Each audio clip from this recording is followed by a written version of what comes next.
He said, well, you see, the village people come in here once a week for their scrub down. And even though they may be covered from head to toe with dust or mud, it all comes right off.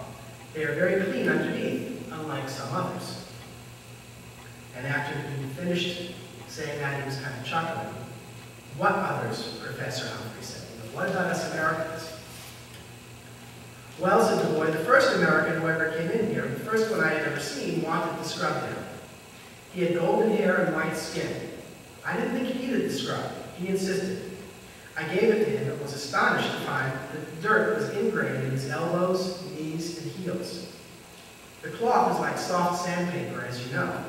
It was almost impossible to get it completely clean because the dirt was so ingrained. I soon found that it's like that with many Americans.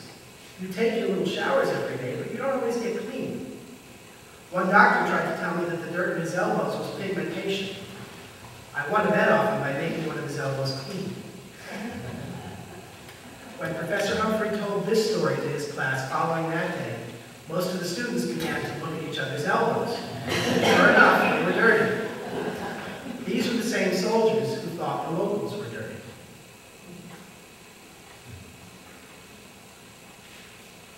Professor Humphrey was stationed in a country where the custom for toilets did not include using toilet paper.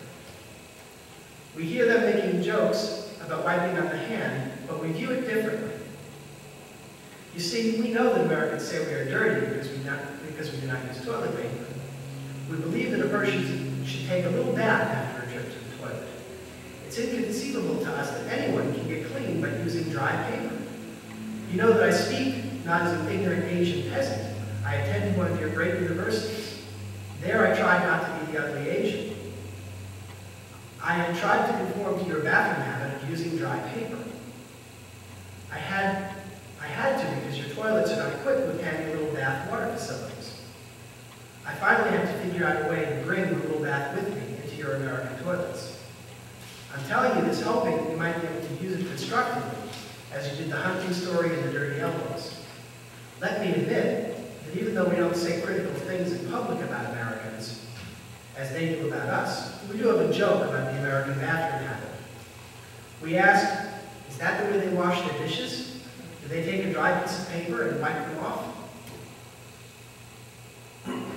So it is these types of cross-cultural stories that Professor Humphrey used to begin to teach the values of respect us as equals and the value of we value our loved ones. Professor Humphrey would certainly say that is the highest human value, and that it's something that we all have, it's something that we all share, and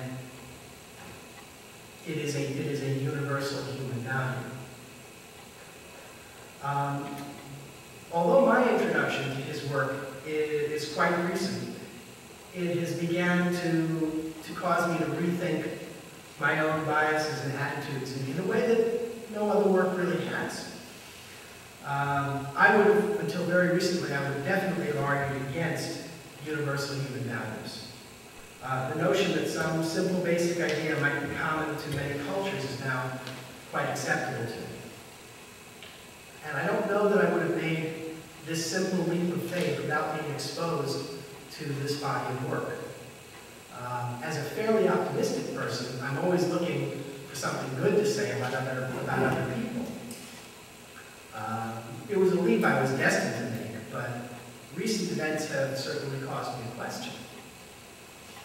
One of the harder questions to answer might be, how does Professor Humphrey's work relate to terrorism and extremism on the scale that we're seeing them in today's culture?